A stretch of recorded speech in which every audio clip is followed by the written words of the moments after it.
Amici bellini, buongiorno, buon pomeriggio, buonasera, a seconda di quando guarderete questo video. Si è parlato di Vergara in ottica Como e poi è uscita anche la notizia di questo rinnovo o proposta di rinnovo non di un giocatore ma del fitto a Castelvolturno con i Coppola. Volevo entrare in questi due rumors, in queste due notizie in maniera decisa. Cominciamo.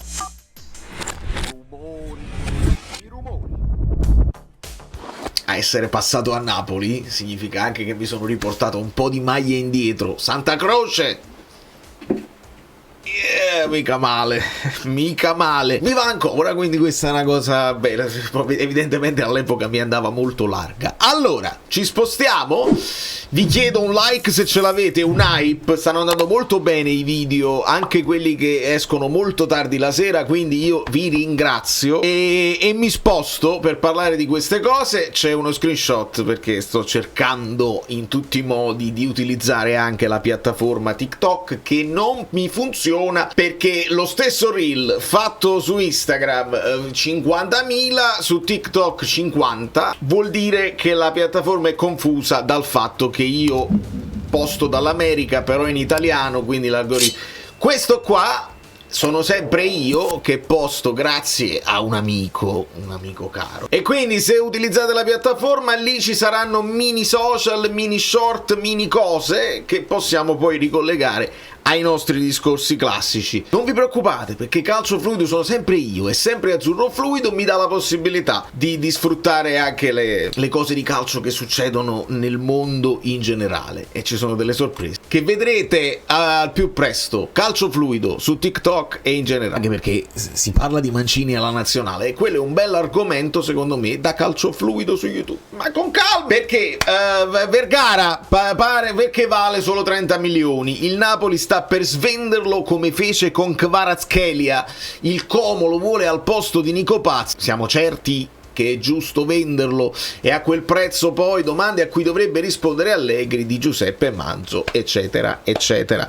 Questo è il primo argomento. Sotto c'è il secondo, e però si riallarga perché ho fatto un tweet oggi un po' lungo prima che uscissero queste notizie, che secondo me è bene, volevo essere preciso nel mio ragionamento. Allora, Vergara non si può vendere, partiamo subito dalle cose come vanno dette. Non si può vendere per troppi motivi. Prima di tutto è un talento, secondo è un talento nostro, terzo è buono per il vivaio, quarto non è giovanissimo ma è uno di quelli più giovani. Non si può vendere, non si può vendere mai. Poi la riflessione è, conoscendo chi è la sua procura, che insomma noi conosciamo molto bene, di solito quando escono, perché non è una procura che mira a far muovere i giocatori in continuazione, spesso escono notizie, interessamenti e cose anche plausibili, perché secondo me Vergara può piacere a un Como che ha bisogno di giocatori italiani per fare la Champions League, può piacere ad un Fabregas, un giocatore duttile che è centrocampista ma che può giocare sotto punta, che può giocare sugli esterni, forte, ma questo può anche essere una richiesta, secondo me, di un ingaggio, di un rinnovo, di un adeguamento che secondo me si può anche considerare un'idea giusta, perché ci ha fatto intravedere delle cose appena è stato chiamato in causa, e non tutti i giocatori sono in grado subito di performare quando c'è l'emergenza. Voi conoscete quelle che sono le regole federali perché fate questo mestiere, allora è inutile che tu continui a scassare un pasticciotto, hai capito? Quindi anche sotto questo punto di vista Vergara top, e quindi volevo togliervi un po' di ansia nel caso in cui foste preoccupati per questo interessamento del Como. Secondo me potrebbe anche esserci la richiesta sotto banco di dire: guarda, c'è l'interesse, che vogliamo fare? Lo vogliamo blindare? Gli vogliamo dare un po' di soddisfazione, evitando poi discorsi che... Questo per capirci sul discorso di Vergara, di Vergara, Vergara. E ci sarà molto da parlare di calciomercato. Adesso è uscita pure una mezza notizia, perché vi ho detto ieri di Vlahovic. Pare sempre che io quando faccio una cosa il giorno prima, poi il giorno dopo escono più dettagliucci per farmi fare un altro video uguale. Avevo detto Vlahovic Besiktas per italiano e ho letto una mezza cosa, cioè il piano per dare Vlahovic gratis ad Allegri, perché poi se Vlahovic rifiutato il rinnovo eccetera eccetera, ci sarà da divertirsi. Intanto se hai Højlund e se hai Lukaku ancora, sicuramente non ti puoi accollare l'ingaggio di un Vlahovic che voleva 12, 14, 15, 50 mila. Chiaro questo, ci rispostiamo per leggere l'altra situazione, perché lo ribatte il Mattino, lo ribattono tutti. De Laurentiis ha chiesto il rinnovo, la prima pietra, gli hanno Chiariello gliel'ha ricordato, la seconda pietra, che poi è uno spunto di un amico bellino che va, chiede, butta lui la pietra, nel senso lo spunto. De Laurentiis ha risposto: non ti devi preoccupare. Chi si preoccupa? Tu hai detto questa è la prima pietra virtuale. Tu puoi anche dire, De Laurentiis, sia chiaro, puoi anche dirci: guarda, non lo voglio fare il centro sportivo, non ho intenzione di farlo, non lo voglio fare lo stadio, e nessuno ti dice niente, il Napoli è tuo, noi possiamo avere delle speranze, delle cose, basta che dici non lo voglio fare e uno si arrende. La prima pietra virtuale, si è passato quasi un anno e l'edizione odierna del Mattino ha fatto il punto sul centro sportivo tra il nuovo che avanza e il vecchio Castelvolturno. Il nuovo che avanza, stando a quanto appreso, ADL potrebbe ricercare un nuovo accordo con i Coppola per proseguire la permanenza a Castelvolturno con un ampliamento di utilizzo anche a hotel e strutture limitrofe. L'accordo potrebbe essere esteso almeno fino al 2027 in modo tale da permettere un progressivo passaggio poi in un eventuale nuovo centro sportivo nell'area di San Giovanni a Teduccio. Quest'area che potrebbe essere quella che De Laurentiis ha definito la Kuwait, che poi servono delle bonifiche. De Laurentiis lo dice come stadio, ma potrebbe essere poi centro sportivo. Intanto, e questo mi preme dirlo, questa è una cosa normale, perché nel momento in cui la prima pietra è virtuale, tu ti devi allenare da qualche parte, cioè non è che puoi non farlo. E nel momento in cui la prima pietra sarà multimedia, cioè sarà reale, una volta si utilizzava virtuale, multimedia, quando sarà analogica la prima pietra, e cioè vera, comunque ci vorranno 2-3 anni, 2 anni e mezzo come minimo. Se vuoi fare una cosa, come avevi detto, più bella di quella del Manchester City, non te la cavi con 2 mesi.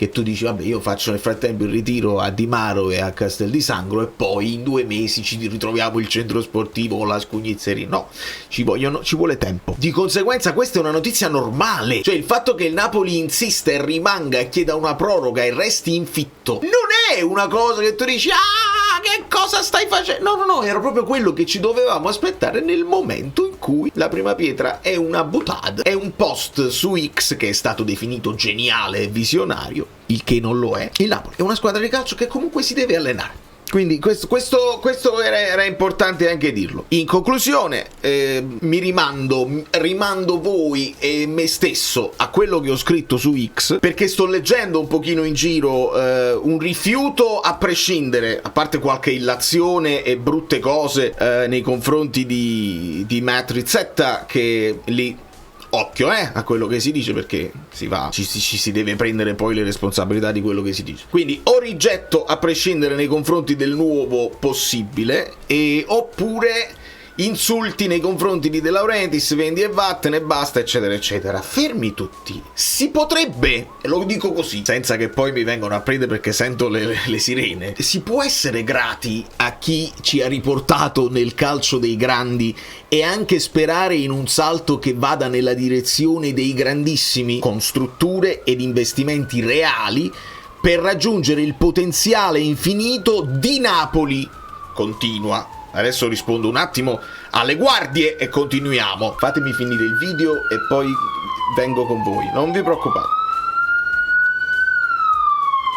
Erano i pompieri. Allora, problema 1: valutare la serietà degli acquirenti. 2 punti. A parole perfetti finora, a parole. Il paragone con Campobasso e Napoli Basket che qualcuno fa non serve per quanto mi riguarda, perché una è una città non primaria, il secondo è uno sport non primario. Il Napoli a Napoli è un'altra cosa, perché città primaria e sport primario. Sarebbe come paragonare ADL col Bari e ADL col Napoli, perché ADL col Bari purtroppo male, al DL col Napoli molto bene. Quindi è importante dire questa cosa qua. Gli A16 eccetera eccetera, i Papponia, no, molto bene. Problema 2: capire se la città è pronta a dare una mano o almeno a lasciar fare, perché tutto l'impianto di investimento cade senza la possibilità di rifare il Maradona. Questo è stato un passaggio che ci ha detto Matt Rizzetta, perché lui vuole puntare su quello stadio, buttarlo a terra, farlo da capo, ma comunque rimanere lì. Ed oggi ci sono state anche notizie che dovrebbero essere arrivate dalla radio ufficiale, qualche intervista di assessori che parlano ancora di rinnovo. Dice non è importante quello che pensa, non è necessario quello che pensa De Laurentiis per quello che noi vogliamo fare allo stadio Maradona. Quindi potrebbero esserci gli skybox, così come li voleva anche lui, e altre cose. Poi dice avvicinare gli ultra allo stadio, lì sono cose tecniche che è difficile da fare se non distruggi e ricostruisci, ma questo è un altro paio di mani. Abbiamo visto Commisso quante difficoltà ha avuto per far partire i suoi progetti, è oggettivamente complesso in Italia per tutti. Problema 3: accettare lo straniero,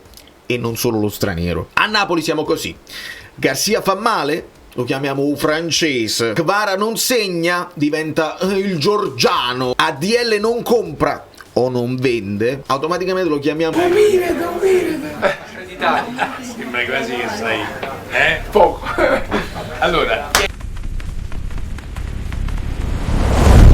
chiamiamo il romano, anche con epiteti fastidiosi. Idem sarebbe con americani o qatarioti, perché già ho letto Go Home Yankees, il che è una cosa molto offensiva. Voi non sapete, voi che lo usate o che lo userete, non sapete nemmeno nello specifico cosa state dicendo. Vi consiglio di fare attenzione. Questa cosa succede anche con i napoletani, però, perché va ricordata la poesia detta da Nino Taranto del campanilismo, che anche quando un napoletano fa una cosa bene, gli altri napoletani non lo esaltano, anzi. Di conseguenza arriva un napoletano che fa tanti gol del capitano del Napoli, o Frattese, manco napoletano, o Cafone, eccetera eccetera. Quindi sotto questo punto di vista è tutto il popolo che dovrebbe fare uno spalla a spalla di penitenziana memoria, oppure più recentemente capire quello che ha detto Conte, perché poi il tifoso può anche lasciarsi andare e seguire delle ondate che potrebbero essere indirizzate un poco meglio dall'ambiente giornalistico. Ma andiamo avanti. 4. ADL non ha bisogno di soldi,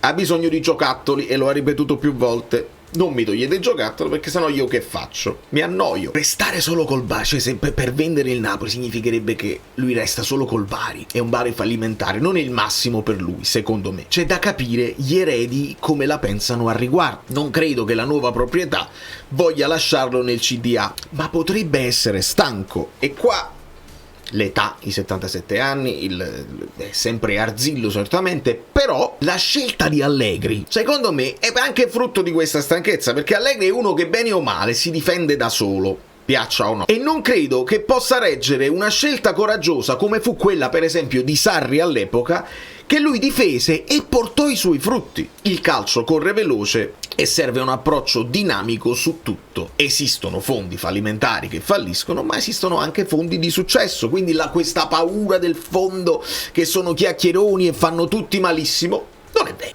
non è assolutamente vero. Che poi bisogna vedere in quale realtà calcistica i fondi si sono adoperati e come hanno approcciato, perché mi pare che tra le altre cose che lui dice, Matt Rizzetta ha capito alcuni punti, ha capito che bisogna parlare per esempio italiano, ha capito che bisogna compenetrarsi nella cultura locale, avere la percezione di quello che significa Maradona per esempio a Napoli e sfruttarlo in maniera positiva.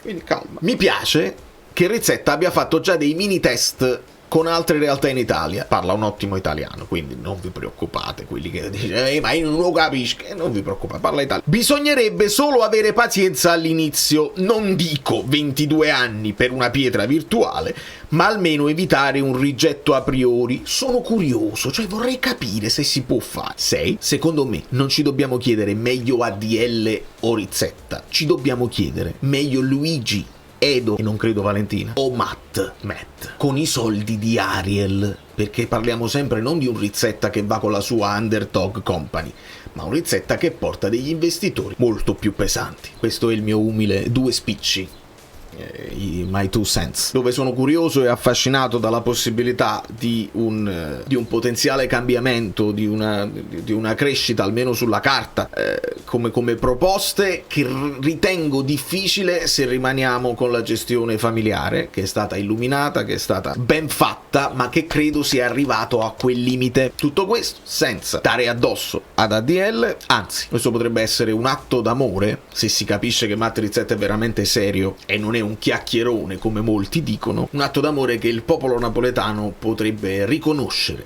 ad Aurelio De Laurentiis, magari, che ne so, anche proprio sottolineandolo simbolicamente con quella famosa cittadinanza da New York. Valerio Pluto e tutto, il fatto che io sia di New York forse mi rende anche più possibilista sotto questo punto di vista, perché io qua le vedo le cose che quelli là che hanno le possibilità e la voglia di investire fanno. Io poi mi metto a telefono e per voi chiedo anche più notizie, però voi dovete lasciare un like, un hype e iscrivervi al canale, altrimenti